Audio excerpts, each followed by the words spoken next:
You don't have to be apologetic for somebody that killed 3,000 of your people, that was a vicious attacker. You know, you did it, be proud of it. As far as conspiracies, there is a lot of questions that right now Obama and the government have to answer. And that's what it's about. It's about marketing yourself, you know, especially in this economy. If you can't make money locally, there's a global market that Facebook and Twitter brings to the table.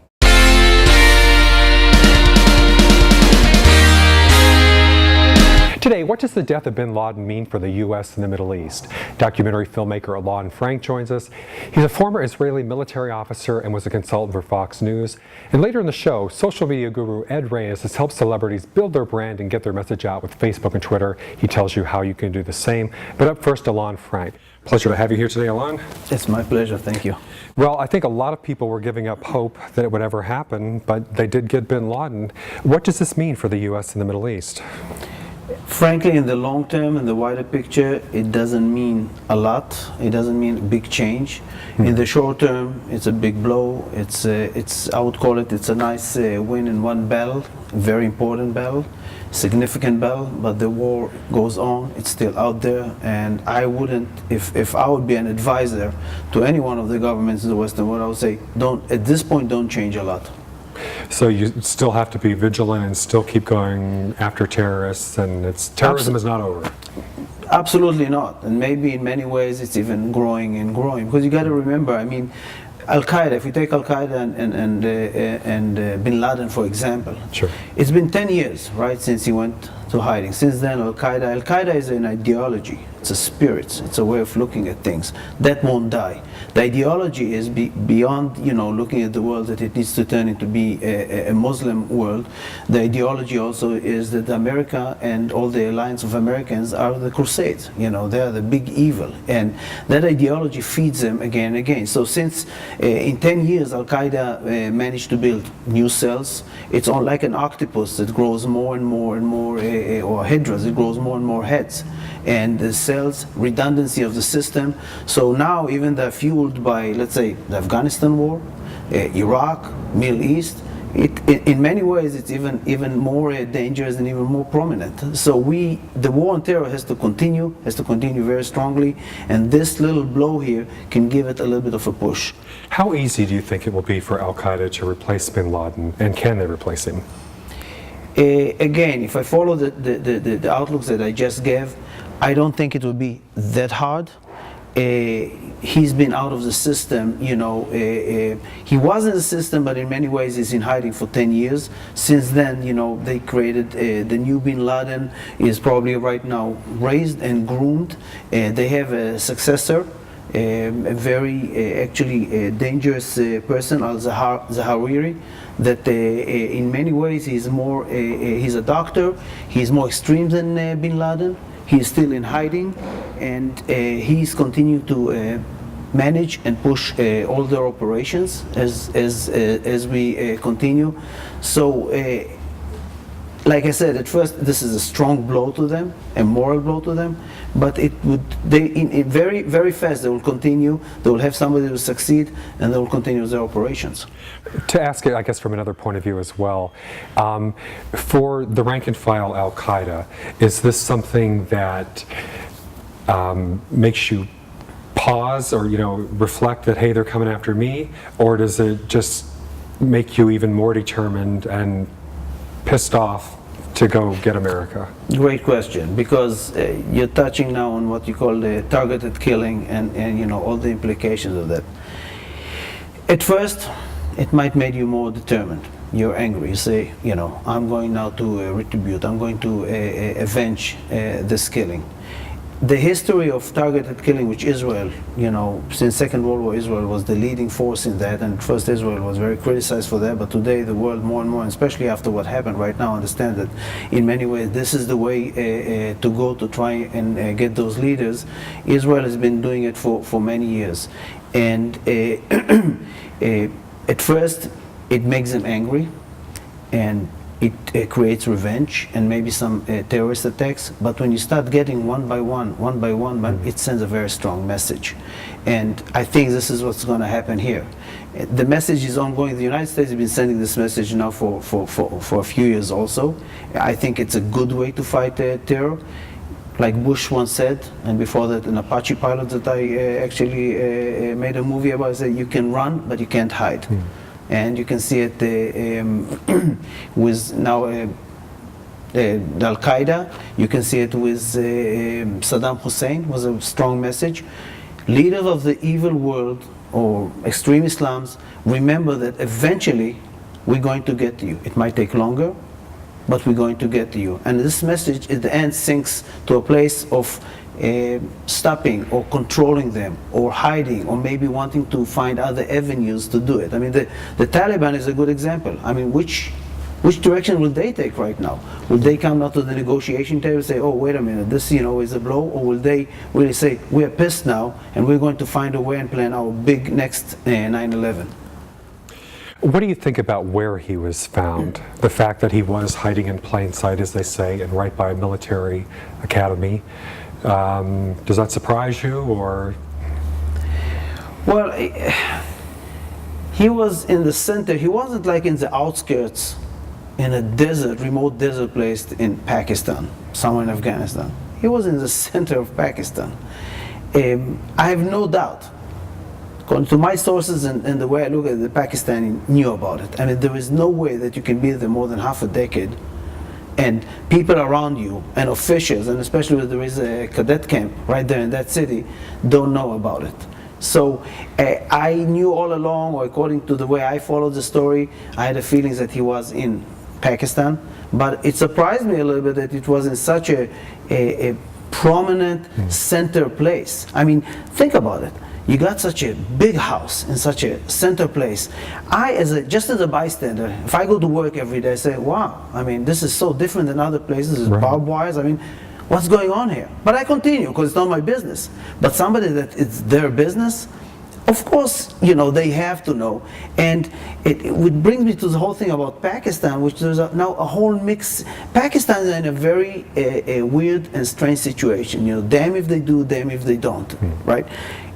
If they knew about him, what the hell is going on here? I mean, you knew about it and you gave him cover from the United States. It gives you like billions of dollars every year. You're an ally. The Taliban is the one that fights you, kills your children, and if you didn't know about it, how can it be? For 6 years he's sitting here, maybe before, and you don't know about it. You're our allies. You're supposed to help us in this. Moreover, now they feel that there's other leaders that are hiding right now in Pakistan. So, to answer your question, it didn't surprise me it's in Pakistan. It surprised me, but it's in such a center, obvious place.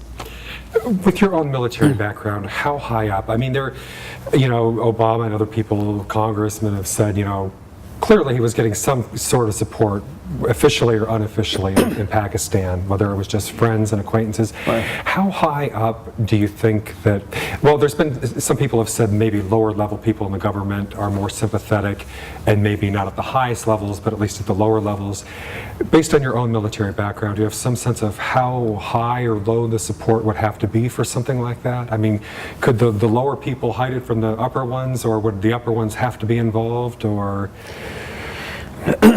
It's a good question. I'll tell you, right now the intelligence community is checking it out and very diverse in the way they look at it. I mean, I heard some that say that the highest command couldn't know about such a thing. It's the low command that I even heard that the ISI, which is the intelligence community of the Pakistani, definitely knew about it, definitely helped him, and by that, hiding it from the Americans. Now you hear another voice.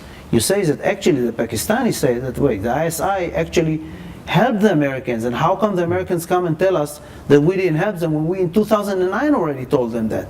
See, again, it brings me to the same position that Pakistan are in a very weird and strange position, because at the end of the day, they are Muslims. And their devotion will go to the Muslim world. No matter how much the West or America supports them and helps them, at the end of the day they will go there. And if the Taliban and the Muslim world and the Arab world will know that they actually helped the Americans, they will come after them. It won't put them in a good place. So they are trying to see what kind of game to play here. I believe that they knew it in the high echelons even. We'll be right back.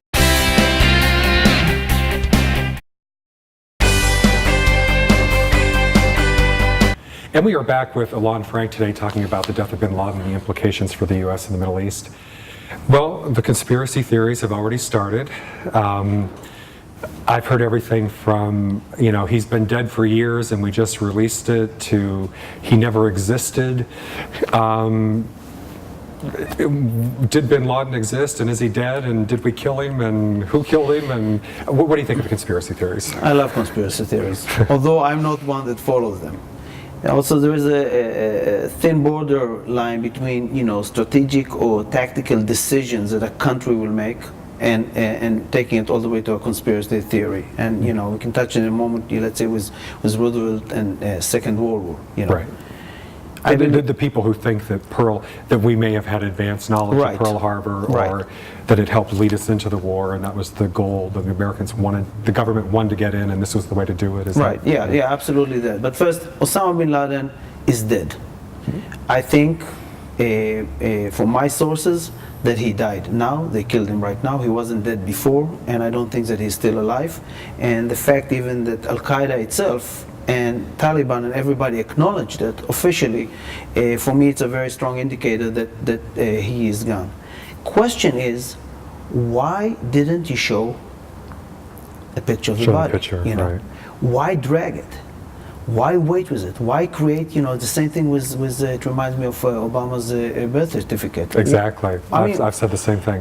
Why wait? I mean, Yeah. what are the reasons? I know you have different excuses. You don't want to have a picture out there that everybody will worship, the burial in sea also, because you don't want to have a place where you can... I also don't like this whole apologetic system, or the whole apologetic way that you treat an extremist Islamist that was your number one enemy for 10 years. Excuse me. So, as far as conspiracies, there is a lot of questions that right now Obama and the government have to answer. Of the burial in sea. Why not show the pictures of the body? Even with the sons of Saddam Hussein, when there were immediately you saw pictures. I mean, it was no doubt about it. There was even cell phone footage of his hanging, which was unofficial, but somebody released it. Right, do it, get it out of the way, and don't be apologetic, okay? Well, and from my own personal feeling on this is that, I think there were 4 people killed in the house, at least 4 guys, were there 4 or 5. 3 photos have already been released, I think, from the Pakistan security or intelligence sold it to some of the media, and that's so 3 of the 4 have already been shown. Number 1, only bin Laden really at this point hasn't been. And as for Obama's claim that to me, it's simple proof. It's not making a trophy or, we got him, or photoshopping. Plus, I would also say they're fake photos. And now, I think we've all seen the fake photo. And then there was a question about, well, some people don't understand that is a fake photo, and they think it was the real photo, and then somebody made, so now you're getting all these crazy things about this fake photo that I would just say release the damn photo. Release it, and since you know how the world and the minds work, and we have experience with it, why not in different, as I call them, corners, get them clear. I'll tell you, it will become more complicated as we move along. Because, for example, Obama's daughter was captured. She's sitting, she's right now in a hospital, the Pakistani camp. She claims that actually executed him, okay? That this bullet into the eye wasn't just somebody shooting him, he was executed. Now, if he was executed, and Obama first said, listen, we want to bring justice. Justice means that if you catch him, and you didn't have to kill him, then you bring him in for a trial. You get conflicting messages. He was with a weapon, and he did try to shoot, and some say no, he didn't. Right. He had a woman in front of him. It doesn't help that different accounts have come out. Right, and in those situations, I say try to be as clear as possible, and give the news as fast as possible. Get it out of the way. You don't have to be apologetic for somebody that killed 3,000 people, that was a vicious attacker, that is leading a whole organization that hates you and wants to see you demolished or turning Muslim. You did it. Be proud of it. The message is strong. It's good. And I'll tell you another thing. living and growing up in Israel, being in the military, understanding a little bit the extreme Islam mentality and the Arab mentality. We come from a society or mentality of I teach my kids, sharing is caring. Please listen, let's compromise, let's listen, let's share. This is not the way they think. And if you want to fight an enemy like this, you got to think like them and understand how they think. The moment you give in, the moment you compromise, they're translated as weakness and as a soft belly where they can come and hit. Therefore, the message has to be very strong, very strict, very clear, and that's the way you can put them in a place where you can either fight them, beat them, or negotiate with them. Negotiation is definitely a good way to come, but they need to come from a strong place. In our final minute, we were talking about some of the implications for the long run. Right. For the Middle East in particular, with hopefully the growing democracy movement that seems to be taking place over there, any effect, pro or con, for that movement? I mean, is it just a nice coincidence, or does it help the democratic movement or hurt it, or? Again, it's one of those that won't have a real effect right now on anything, and that's why when I heard about his assassination, I didn't jump of joy. I was happy. I said, wow, good, got one. It's a good day. We continue because the war, there's so much work still to do. Same in the Middle East. One implication, the only implication is that Hamas, which is also an extreme Islam group and has very strong ties to Al-Qaeda, and even declares it, nobody acknowledges it. Why? Because people want to negotiate and bring Hamas to the negotiation table. And if you say, wait a minute, they're connected to an extreme group like Al-Qaeda, it creates a problem. But to answer your question, I don't see any changes right now. Al-Qaeda is very present in the Middle East. Everybody knows it. Hamas is connected to them. Nobody wants to talk about it because they want to leave the peace and the negotiation and ongoing and talking. Sorry, we're out of time, but thank you very much, Laden Frank. My pleasure. We'll be right back.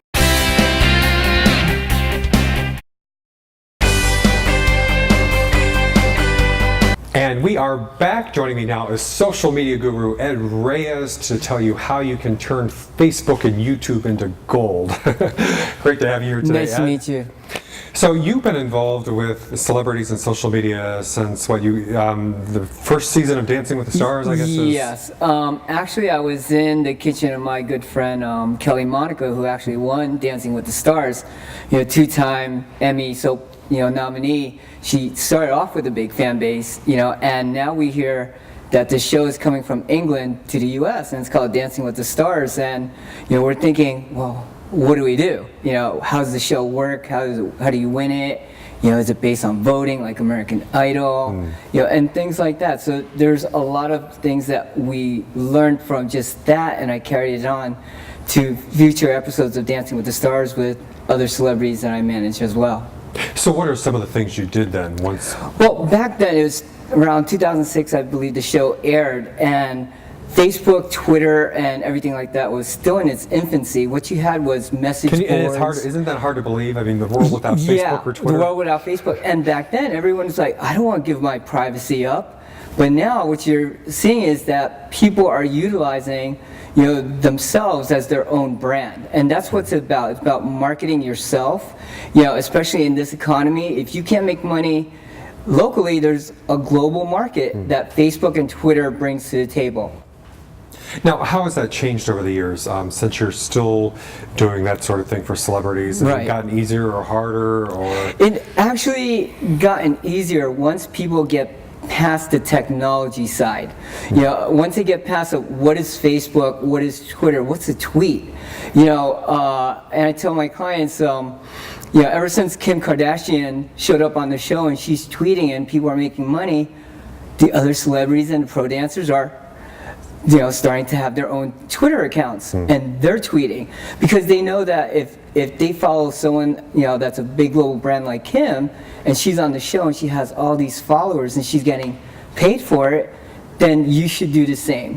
Whether it's following a trend or being smart about your own branding. Well, and I guess that's the big question is how do you make money with it? And Okay, continue.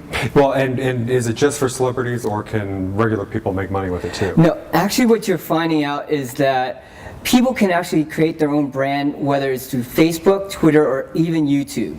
YouTube is a visual aid for people that are even, starting off, whether they're a celebrity or they're not a celebrity or they want to be a celebrity. Love YouTube.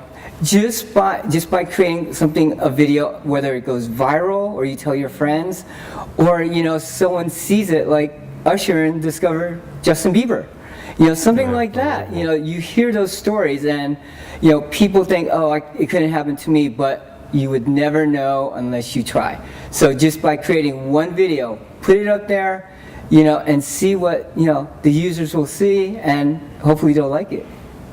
Now, going back to the reality show thing for a minute, how much does this actually affect the voting or the winners of the shows? Because you sent me an article talking about American Idol and whether I think they all have Twitter accounts now, right, the contestants, and there was an article about whether or not that affects the winning. Does this actually help swing things their way? I think it contributes to it because it actually gives you a visual tally, so to speak, where how many people actually like what I do, whether it's performing on American Idol, how many join me as my Twitter friends, how many people follow me. And what I tell my celebrity clients is that don't disregard that fan base, because a show that's a reality show like Dancing with the Stars is being viewed by 20+ million viewers every week.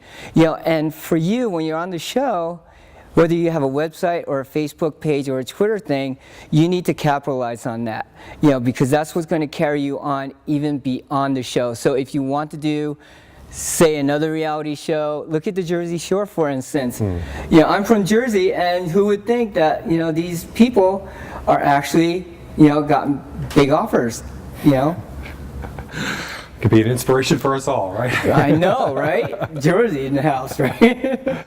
Well, when you mentioned the show being over, of course, with some of the soaps that have been canceled recently, like All My Children, right, I believe you worked with some of the people from there as well? Yes. One season, I worked with Cameron Matheson from All My Children, partnered with my friend, client, Edita Slowinska. And here's a good example of what to do. Because what I do is I go to the show. After the show tapes, there's a press line, and what we do is I wait till everyone's done and I pull them to the side and I ask Cameron, give a shout out to the fans. Tell them, hey, this is Edita and Cameron. We're going to be dancing the samba next week. We'd love to have you keep us on the show. Please vote for us.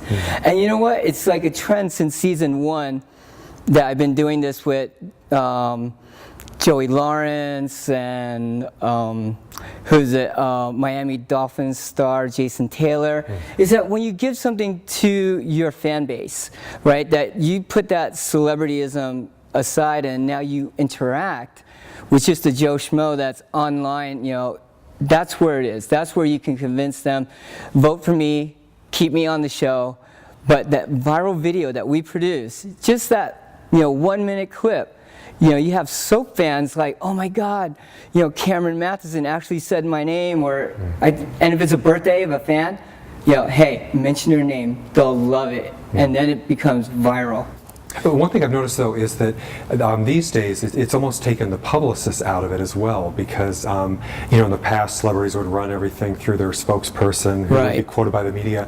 But these days, a lot of times, and I'll notice in newspaper articles or something online, they'll say, "Oh, so and so tweeted this." They'll take the tweet right from their. So it's hearing it directly from the celebrity, not through their spokesperson. Right.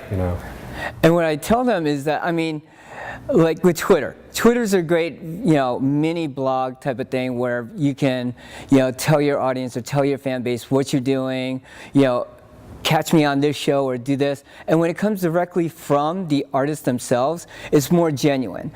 Sometimes the bigger celebrity, whether it's, Justin Bieber or Justin Timberlake or one of them, if they have people running it for them, great. But when the fans see that it's actually that person, that actor, that talent, communicating or even answering on their own Twitter account, then it feels real. It's that connection that you want. And with social media, it's all about connecting. Well, we're almost out of time, but one last thing. Any final advice for people about how to use social media to their advantage, build those Facebook fans and Twitter followers? Well, what you want to do is, it's very simple. A lot of the people that have Facebook accounts are personal accounts. What you want to do is start branding yourself. So it's like me taking out Ed Reyes on Facebook. Make sure you try to lock that name in. So when people, want to find, Facebook.com Ed Reyes, that's where they'll go. You try to beat another person to the punch before another one, say in Southern California, has that same name. So this way, if you have anything to market, the best thing to do is market yourself. Well, thank you very much, Ed Reyes. Thank you. I appreciate it. Thanks also to Laden Frank. Thanks everybody for watching. We'll see you next time.